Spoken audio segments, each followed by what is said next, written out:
Now, what about transport? So when a client calls you up, says, "Hey, can I rent a Hoyer lift?"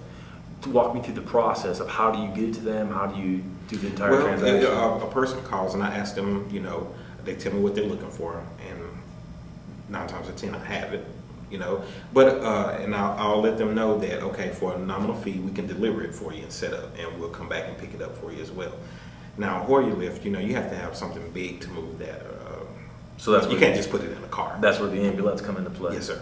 Because not only that, you can use your ambulette. It has a power lift on your van. I mean, just put it in your van and deliver it. Mm-hmm. So but deliver it under your courier service if you need to. Mm-hmm. So the bigger things you definitely move in your ambulettes because you got the high top roof, the extended doors. Some of the smaller stuff, the wheelchairs, those are the things you can put in your minivans you're using for your courier work and things like that. Yes. What about like the billing? Walk me through the billing process. How are you setting this up with that? Now billing, what I chose to do, and this is strictly, if you want to be profitable, okay, I would go with strictly private pay. No Medicaid, no Medicare. No. Why is that? Why don't you want to do any Medicaid or Medicare? Because I work with plenty of people who have done everything from the insurance companies. They deal with the insurance companies, deal with the Medicaid. They're always getting banged on price. They're always getting haggled down. Sometimes they rent stuff out or purchase things, and all of a sudden they're denied after they've already put an upfront cost on it. You don't deal with any of that. None of that whatsoever. Everything is done with check, cash, or credit. And the reason why is, like you just said, when you start dealing with the insurances, they're going to put a lot of regulations on it. They probably will require that your equipment. And the insurance reimbursements are pathetically low. Very low, very low. It's not worth it. No, it's not. And what really gets me is this is your business. You're renting this out, but they tell you what you can make off of it. No. So I'm not really kosher with that. Yeah. So if you go with the used and you deal with the private pay, then your profit margin is going to be huge. Because like I said earlier, you can buy low and, just and rent continuously. You want to frequently rent. So when you're getting this equipment used, how do you determine how much life you're going to get out of it? Or is there like, all right, I'm getting this used, I could use this piece of equipment for 2 years. After that, I got to drag it off to the elephant graveyard and put it to sleep. I mean, how do you guesstimate? Basically as it comes in, or we continue to inspect it and everything. And what I've done in my business, if they rent it for a certain period of time, then it's pretty much theirs. So maybe like after a 6-month rental, it's theirs. Like what type of equipment? Like you're not going to give them a Hoyer lift. Are you talking like the wheelchairs? Wheelchairs, and it really just depends on your pricing to whether you're making a decent income off of that. So, but I will say everything's for sale. Yeah. Everything's for sale. So do you get some of these people who after they already start renting it and then they ask if they could just buy it? Yes. And so then what type of a deal do you give them? How do you break that down? Basically, I'll give them a discounted price on it from. Especially if they've been continue to rent from me and on time with their payments and everything like that, haven't had any problem, then I will give them a discounted rate on it as well.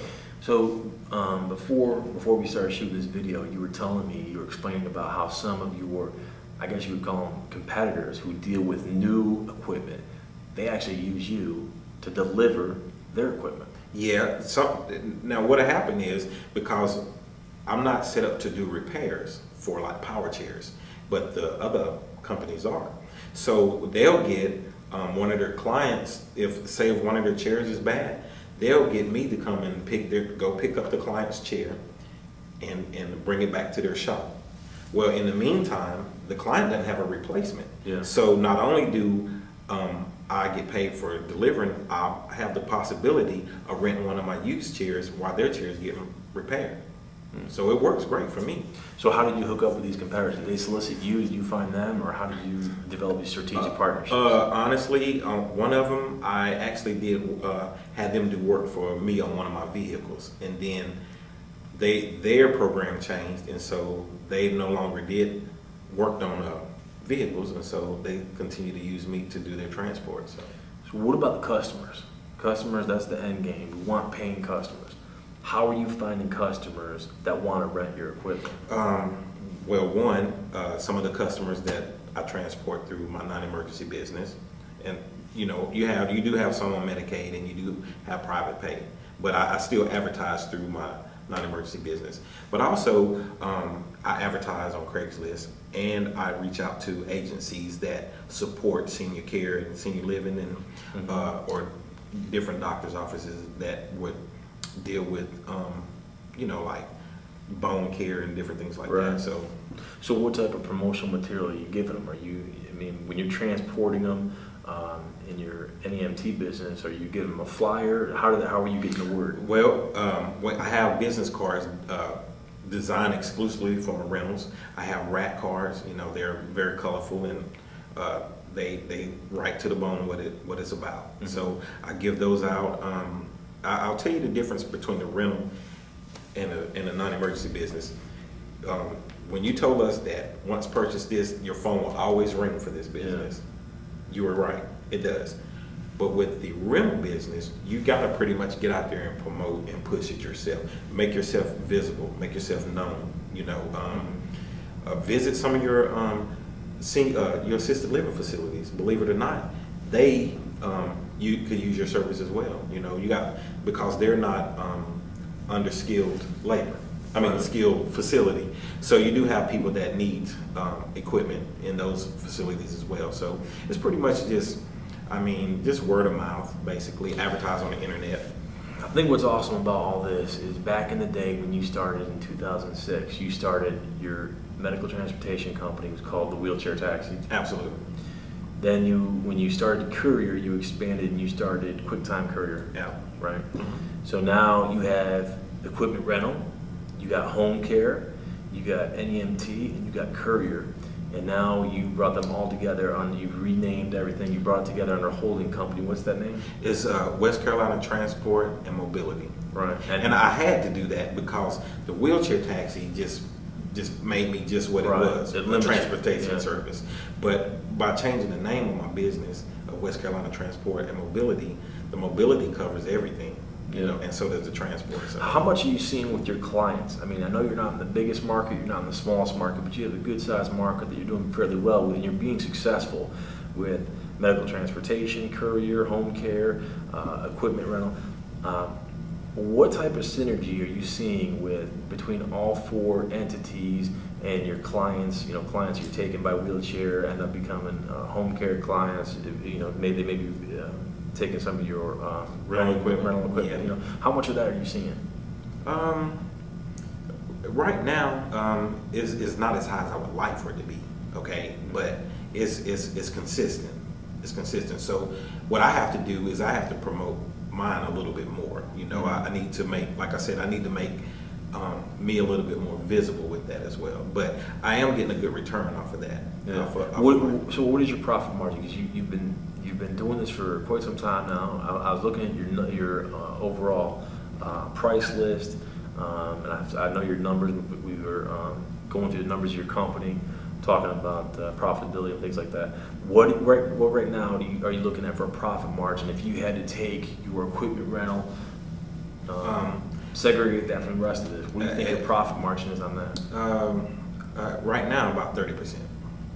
So you're at 30%. What now? Is that because of the new office space that you got, or what? Yeah, and I recently moved. You visited my old office before, Right. and it was a little small thing, but Yeah. I've You got a showroom now. Yeah, I have a showroom. So, and everything is new. So basically, I cataloged everything, and so that's why I'm at 30% now. But you know, I'm growing. Obviously, if you're getting a Hoyer lift for 150 and you're renting it for almost 300 a month, I mean, as your sales increase, that profit margin is definitely going to continue to go up. Absolutely. So, and I'm projecting by this time next year that I have a 50% profit margin. Cool.